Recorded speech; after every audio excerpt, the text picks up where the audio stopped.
साक्षात देव जरी बसला वर्णन करायला, देवालाही वर्णन करता येणार नाही इतकं आई वडिलांचं पात्र जगात मोठं आहे बघा. आणि तुम्ही आपण आहोत, हे कोणाची कृपा आहे आपल्यावर? आई वडिलाचीच आहे महाराज.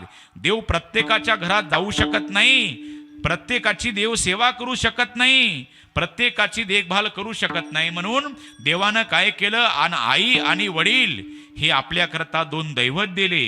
म्हणून बरं का, आई वडिला इतकं जगात पात्र मोठं कोणतं नाही. पण त्या आई वडिलाचीच मुलं जर सेवा करत नसतील तर काय फायदे महाराज. म्हणून विचार करण्यासारखी गोष्ट आहे. म्हणून ज्याची आई गेली त्यानं समजावं जगातला सुखाचा समुद्र आटला. तुम्ही स्वकर्तृत्वाने तुम्ही महाराष्ट्रभर फिरा, पाया पडणारे तुम्हाला माणसं भेटतील, पण तुमचं मस्तक ज्या मायबापाच्या पायावर टेकवायचं ना, ते पाय नसतील तर काहीच उपयोग नाही. म्हणून ढगाड गेलेला सूर्य किंवा चंद्र परत दिसल, पण मातीआड गेलेले आई वडील परत दिसत नाहीत.